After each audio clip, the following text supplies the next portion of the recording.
Hello viewers, अस्सलाम वालेकुम। मैं आज आपको बताने वाला हूं एलसीसी के बारे में। ठीक है, अगर आपने सुना, ठीक सुना, बिल्कुल आपने सही सुना।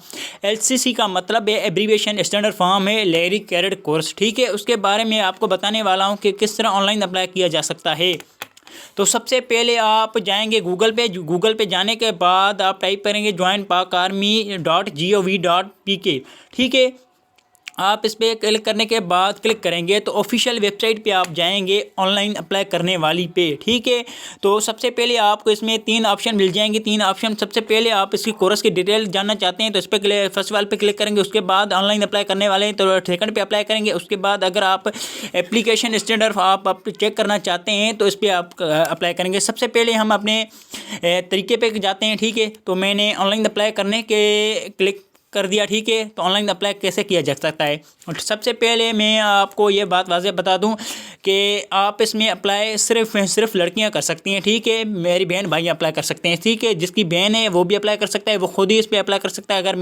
अगर लड़की है तो वो भी अप्लाई कर सकती है ऑनलाइन। ठीक है, इसमें कोई मुश्किल वाली बात नहीं है, आप बिल्कुल आसानी से अप्लाई कर सकते हैं। सबसे पहले तो लड़कियां इसमें अप्लाई कर सकते हैं। तो मेरी भी एक रिक्वेस्ट है कि आप मेरे चैनल को सब्सक्राइब करें और मेरी सपोर्ट करें। तो मैं आपको ऐसी वीडियो आपको वक्त से वक्त आपकी डैशबोर्ड पे पहुंचाता रहूं। ठीक है, तो आगे हम चलते हैं। इसमें आप कोर्स सेलेक्ट करेंगे। कोर्स जो भी आप सेलेक्ट करेंगे, उसके बाद मैंने फर्स्ट वाला अप्लाई किया। मैं तो आपको मैन्युअली तरीका बता रहा हूँ कि किस तरह अप्लाई किया सकता है। उसके बाद टेस्ट सेंटर आप क्लिक करेंगे। टेस्ट सेंटर आप पेशावर मैंने सेलेक्ट कर दिया। उसके बाद मेरे डेट ऑफ बर्थ है। मैं तो आपको मैन्युअली से तरीका बता रहा हूँ, आप अपनी बिल्कुल सही अप्लाई करने का आपको तरीका मैं बता रहा हूँ। ठीक है, उसके बाद क्या करोगे, उसके बाद मेरी डेट ऑफ बर्थ है। ठीक है, तो मैंने इस तरह अप्लाई कर दिया। उसके बाद एनआईसी अपना डालना। एनआईसी मैं तो आपको इस तरह ही बता रहा हूँ, एनआईसी आप बिल्कुल सही डालें क्योंकि आपको एप्लीकेशन स्टेटस चेक करने के बाद आपको ये मांगेगा। ठीक है, जो मैंने आपको इस तरह बता रहा हूँ कोई नहीं बताएगा इंशाल्लाह। सबसे पहले जो कैंडिडेट से एनआईसी था वो अपने दोबारा वेरिफिकेशन कैंडिडेट जो दोबारा आप वही जो लिखा है एनआईसी वो इस पर क्लिक करना है सेकंड वाले फॉर्म को, जिस तरह ये वाला है। ठीक है, उसके बाद हम चलते हैं। उसके बाद आपके अबू का नाम लिखना है। अबू का नाम लिखने के बाद जो आपका, अगर आपका अबू आर्मी में है या रिटायर्ड पर्सन है वो भी बिल्कुल अप्लाई कर सकता है। उसमें आपको 10% कोटा मिल जाएगी क्योंकि आपको आर्मी में आपका अबू था, क्योंकि फेडरल पब्लिक सर्विस कमीशन इसमें 10% प्लस करती है।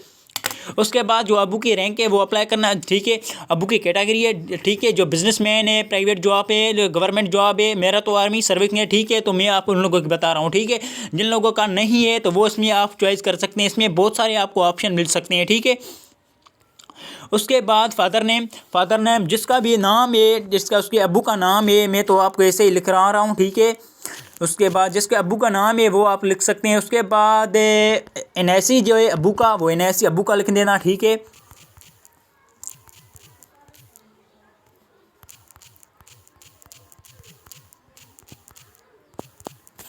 ठीक है, उसके बाद मैं आपको अबू की रैंक, अगर आप आर्मी में हैं तो रैंक लिखें वरना ना लिखें, इसको छोड़ दें। ठीक है, तो मैं आपको ऐसे ही बता रहा हूँ। ठीक है, उसके बाद आप फादर क्या जो रेजिमेंट है, अगर आपका आर्मी से ताल्लुक़ है तो आप इसमें मेंशन करने वरना इसको छोड़ दें। ठीक है, अगर आपका अब्बू है लाइव है मीन्स के ज़िंदा है तो अल्हम्दुलिल्लाह, इसके बाद मर चुका है मीन्स के इस दुनिया को छोड़ चुका है तो आप लिखेंगे। ठीक है, उसके बाद आगे चलते हैं।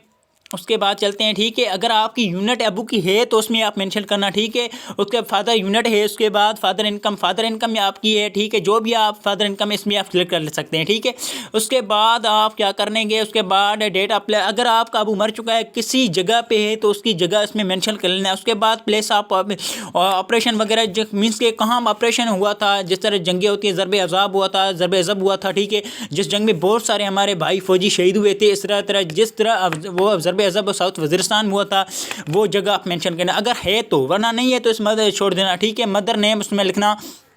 उसके बाद आप क्या मदर नेम आप लिखते हैं। ठीक है, जो भी आपका मदर नेम है तो उसमें आप लिख सकते हैं। उसके बाद हम चलते हैं, अगर अम्मी के एनआईसी है तो बिल्कुल लिखना। जो भी इसमें रेड कलर के निशान मिल रहे हैं उसको ज़रूर पुर करना। ठीक है, फिल करना उसके बाद, वरना आपका फिल नहीं होगा। ठीक है, मैं तो आपको मैन्युअली तरीके ऐसा बता रहा हूँ। ठीक है, उसके बाद हम चलते हैं। ठीक है, तो उसके बाद हम क्या हो गया, ठीक है। हाँ, मदर रैंक, अगर आपकी अम्मी आर्मी में है तो रैंक लिखना। मदर रिक्वायरमेंट क्रॉप, अगर आर्मी में है तो ये ठीक है। मदर स्टेटस है, उसके बाद जिंदा है तो ठीक है, जिंदा लिखना, जिंदा है, ठीक है। उसके बाद मदर इनकम, मदर इनकम अगर आपकी अम्मी काम करती है तो लिखना, वरना नहीं तो नॉन लिख देना, ठीक है। उसके बाद एजुकेशन, अबू की एजुकेशन, अबू की एजुकेशन हमने लिख दी। उसके बाद मदर की एजुकेशन, मदर की एजुकेशन भी हमने लिख दी। उसके बाद अगर भाई बहन आप कितने हैं तो वो लिख देना, ठीक है।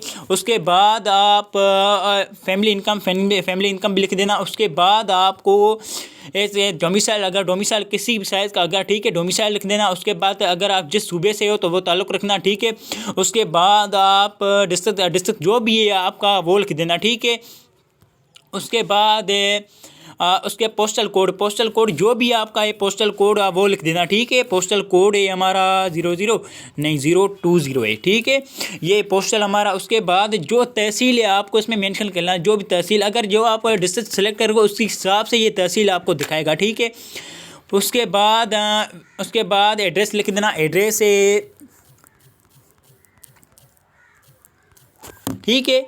उसके बाद आप जो भी आपका अगर परमानेंट एड्रेस है, आप पहली वाली एड्रेस लिख रहे हैं, आप वहीं पे जगह, पहली वाली जगह पे ही आप रह रहे हैं तो वही लिखना, वरना आपने सेटल किसी और जगह पे किया है तो वो उसी की आप परमानेंट एड्रेस लिख देना, ठीक है। उसके बाद इसमें फीमेल ही अप्लाई कर सकती हैं, इसलिए ऑप्शन नहीं दे रहा है, ठीक है। इसके बाद ऑप्शन ये नहीं दे रहा है, ठीक है, ओनली फीमेल अप्लाई कर सकती हैं, फीमेल अप्लाई कर सकती हैं। मुस्लिम से, अगर आपका रीजन मुस्लिम से है तो अप्लाई कर सकते हैं। उसके बाद आप कास्ट, अगर आपकी जो भी मीन्स का आपके नाम से आपको जाना जाता है वो आप इसमें लिख देना। अगर ईमेल है तो आप इसमें लिख देना, ठीक है। मेन नंबर बिल्कुल ज़रूर मेंशन किया, क्योंकि आपको मैसेज करते हैं, ठीक है।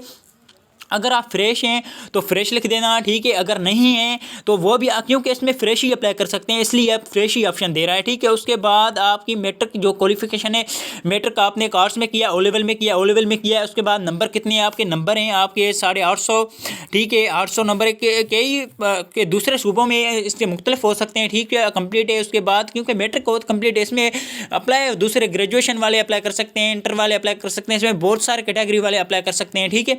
उसके बाद इंटर वाले अप्लाई नहीं कर सकते, क्योंकि ये short service commission as a captain, Pakistan army में कैप्टन जाते हैं वो अप्लाई कर सकते हैं। उसके बाद इसमें सारी मैट्रिक वाली जो सन्नत है आपने इसमें मेंशन करना। उसके बाद इंटरमीडिएट वाली, इसमें बहुत सारा सादा इसने अप्लाई करने का इसने तरीका दिया हुआ है, क्योंकि आपने इसमें इंटरमीडिएट हुए, उसमें आपने किस ग्रुप में किया है, FA, अगर आपने इंटरमीडिएट FA है तो ठीक है, उस ग्रुप में कौन सा किया है, ठीक है, आप अप्लाई कर सकते हैं। उसके बाद BS वाले इक्विवेलेंट जो BA कर चुके हैं उसमें वो अपनी सन्नत से मेंशन करना। उसके बाद आप MPhil अगर ऑप्शनल है, अगर आपने किया है तो आप इसमें मेंशन करें, वरना ना करें, क्योंकि इसमें वाज़े लिखा हुआ है कि ऑप्शनल है, ये आप अप्लाई करें या ना करें इसमें कोई फ़र्क नहीं पड़ता, ठीक है। तो आगे हम चलते हैं। उसके बाद अदर क्वालिफ़िकेशन, अगर आपने अदर किया है तो इसमें आप अप्लाई इसमें मेंशन करना, क्योंकि इसमें आपको बेनिफिट मिलता है। अगर आपने इसमें बिल्कुल सही, बिल्कुल राइट, अगर इसमें आपने इन्फॉर्मेशन दी है तो आप इसमें आखिरी वाले ऑप्शन पे आप क्लिक करेंगे, क्योंकि इसमें वाज़े लिखा हुआ है कि अगर आपने बिल्कुल सही इन्फॉर्मेशन दी है तो आप इसमें क्लिक करेंगे। क्लिक करने के बाद आपको इंटर कोड लिखा हुआ है, ठीक है, IPBGR 4 लिखा हुआ है, ठीक है। आप इसमें ये मेंशन करना जिस तरह मैं मेंशन कर रहा हूँ, ठीक है। इसमें क्या लिखा हुआ है, IPBB, उसके बाद J, उसके बाद R लिखा हुआ है, और उसके बाद R छोटी वाली R लिखा हुआ है, उसके बाद 4 लिखा हुआ है, ठीक है, 4। इस तरह आप अप्लाई कर सकते हो। अप्लाई आखिर में इसमें सारा आपको A to Z फॉर्म आपको फिल करने का मैंने बता दिया है, तो प्लीज़ हमारे चैनल को सब्सक्राइब करना और बेल आइकन को भी दबा देना, ठीक है।